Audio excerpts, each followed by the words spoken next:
Gentlemen, welcome back to the Call of Duty North American Championship 2015 presented by Xbox. We have a series here for you guys. Prophecy going up against Gurus right now. BioLab Uplink is going to be the map that we're watching.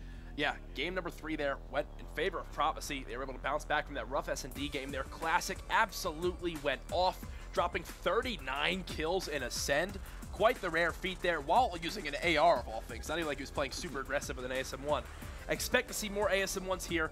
Let's see if Classic's still using that IMR. Nope. Yep, he's going to be running the ASM-1, so trying to show off his versatility here in this series. But Ricky and I believe Embos are going to be both the players running those ARs for the squad. Both have the bows, so 2 kills off the bat. And this is going to be so crucial for the Sentinel side. You really want to control this purple side. Because if you lose control of this, something that a lot of people don't know, the Atlas squad, which is going to be Gurus, they're going to spawn in that corner building. That makes for an easy score. Oh, 100%. And you're seeing here, great movement here coming out of Embos, knowing, let me just try to get down towards elbow, going to reset his armor there, just trying to toss the drone for yards, and he's got 1 player in position, that's going to be Ricky, but 2 players already for Gurus in position to throw it out. They're going to get that reset. So there you see, kind of exactly how Uplink will work here on BioLab. If the drone is in your base, just throw it out. Yeah, I mean, I really like the play by Embos there. It's such a risk, like what he's doing now, if you don't have players set up, because if you watch this and they're about to get the ball, they have a quick few exo dashes trying to get that score into the other goal. So it's just kind of a risk just throwing that, but if you have teammates set up, I mean, go ahead. Hopefully they win their gunfights and you're able to get on the 2 points. But right now, we're not seeing any scores on the board. 2 players going to be up for this squad right now, the Gurus. But so far, all we've seen is the first people to the ball, to the drone, is going to be Prophecy. Yeah, Prophecy doing a much better job of holding down this drone area, and it's due to the constant aggression on purple right now. Mochilla flanking, Classic in a position to run this drone. Now you're seeing Embos run it. They don't care who grabs this drone. They just want to keep putting on the pressure here. 1 player is below them. That's going to be Ricky trying to find him, but there's that EMP. Dirk, what are some of the advantages of using an EMP here in Uplink? I mean, obviously, the big key factor is shutting down the EXO ability. Yeah. If a player has the ball and he's about to jump in and you use the EMP grenade, it's going to shut down his EXO. He's not going to be able to get those double jumps to go in. So it's really just going to slow the player down. Mochilla going to be that player to jump in, get the 2 points for Prophecy. So the first score of the game is going to go to this side. It's going to be Mochilla. Yeah, Ricky really just slaying all around Mochilla there. Moch knowing I can run this out right through bottom snow. Typically, you'll see a toss there from that BioLab window, but the confidence, trusting his teammates, said he could go and dunk that one here. Prophecy up to an early 2-0 lead, but love the pass there from Payne. Now, Deddy in control of this drone. Yeah, pass, not a feature a lot of players really use. We did see it a lot before this patch, I believe it was. Not the newest one that just came out, but it was kind of OP with the throwing and everything like that. But now, not many players utilize it, but it can really be handy, as we saw there. So now you can see right on your minimap, full control of the drone spawn, going to Gurus. Deddy finds the 1 player in middle BioLab. They're just going to have 1 player to beat here in blue. Another pass there from Payne. Can he cover his teammate? Another shot coming in from Godlow, possibly. Using the shield exo, something we rarely see here. Surprised to see it because he could have easily just shot that one in. Tries to use it, still gets cleaned up. Now that is something extremely rare, Dirk. What are some of the advantages of using that in that situation? I mean, obviously, when you turn and you have the ball, you put up that shield, you're obviously going to have control of the ball as well, and you're going to be able to stop some of those bullets from hitting you. Yeah. But the play there, I didn't really agree with it. I think you should have gone for the 1. You can't get greedy when you're down 3-0. Yeah, I definitely agree with you there, because now it's a 2-possession game here. Ricky going to be running this drone here, tries to pass it towards his teammate there that's in position, but a nice kill coming out of Deddy to stop Ricky there, but Mochilla's still in a position. This is 100% a dunk here for Prophecy. They're going to go up 5-0. EMPs were just a little bit too late to stop it. Yeah, going to be some big gunfights here for Embos. He's trying to fight off those players. Able to pick up a nice 2-piece, but it's going to be Deddy taking out Embos with those canisters right there. So 5-0 as we're still in the first half, approaching that 1 minute and 30-second mark. And I really think the big crucial kills that have been happening, mostly Embos, is getting over to that drone site. He's been able to pick up those initial kills, and that's why they've been so aggressive in this game. Yeah, they've been letting Ricky try to get on top of Eskies there and get in position to just dunk it. Mochilla just running all around here, causing havoc. There you see great use of the canisters coming out of Embos. They're rotating right back towards their drone capture point, and they're able to just stop all this aggression here. See, 15 seconds have almost gone by since the drone was even touched. It might just naturally reset here, but no, Ricky finally picks it up, and he's just going to bring it back towards the spawn here and kind of reset it himself. Has the teammates support right there. 1 pushing top into the purple, but he's just going to jump right over the player. So excellent job by Ricky just trying to evade right there. 2 players going to be down for this squad, for this Guru squad right now. Ricky trying to get aggressive, going in for those 2 points. He's not going to be able to get it. Going to be 40 seconds, but they're just trying to get this ball out of here right now.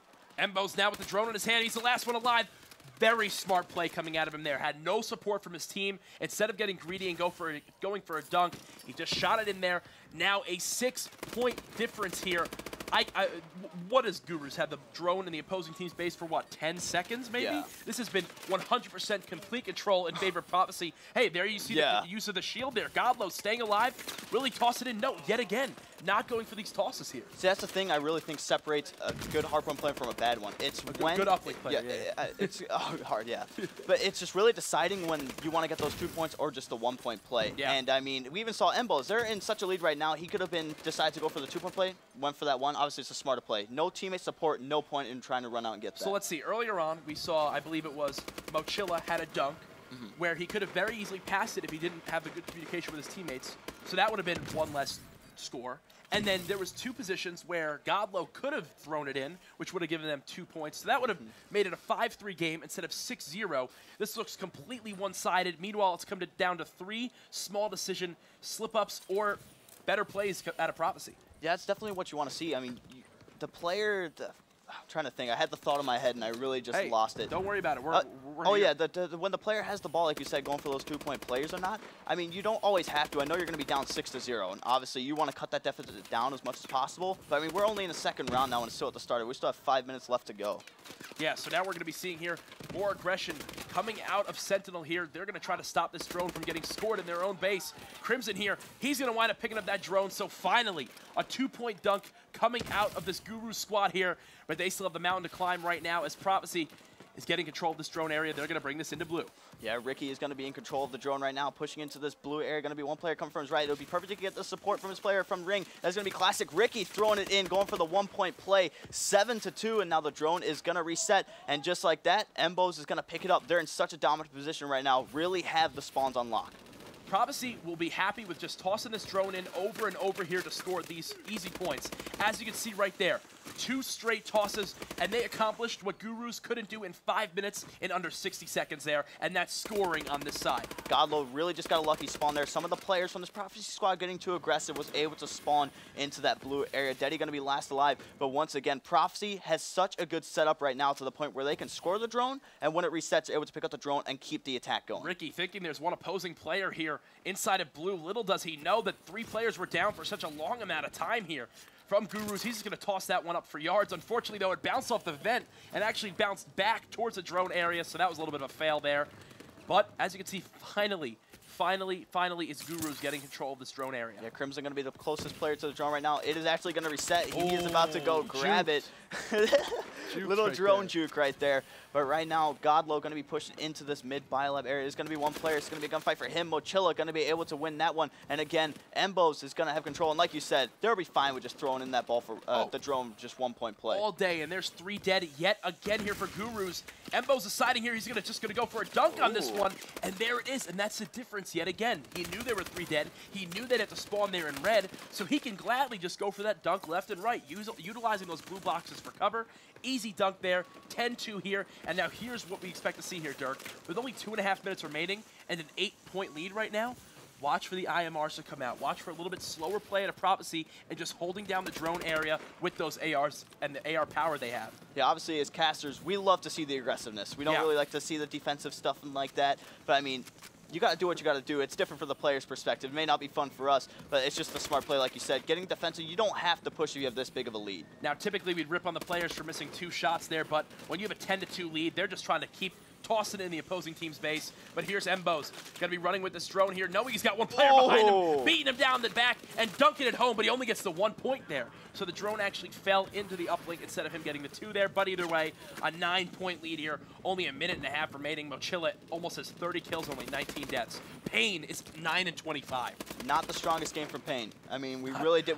Safe to say. Safe to say. I mean, we did see that excellent performance in Search and Destroy. Maybe thinking it would carry over the course of the 2 maps, but obviously not. Something that I just want to bring up that between the both teams on different sides, when Prophecy was on the side that the Guru side is on now, you could tell if you just go back and watch the tapes side by side, they had control of this purple area the entire map. Yeah.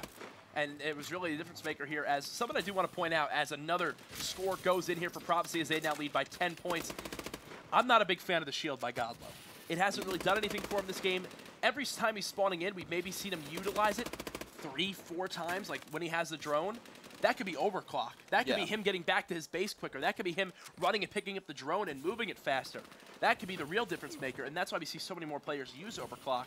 Unfortunately for him, though, the rest of his team kind of falling flat here as Prophecy's going to take this series 3-1. Yeah, I mean, the amount of times he's actually used a shield, and maybe the whole time when we've seen him use a shield, maybe worked out 2 times. It doesn't justify using it. Literally, and just getting those 2 things, and off of those 2 ones, he wasn't able to really capitalize off of it either. I mean, like we said, could have got the easy 1-point plays, used the shield, and tried going for 2. And what we saw right there was finally, when Gurus got control of the drone, you saw all of Prophecy rotate towards middle biolab and create a wall in middle bio, in purple, and in red. They said, you're not getting past this. They stopped it. It should have been an easy score. They tried to toss it. They kind of failed and missed it. But either way, Prophecy dominating here on biolab uplink, putting the nail in the coffin there with another toss. 13-2 here. Mochilla dropping 35 and 22.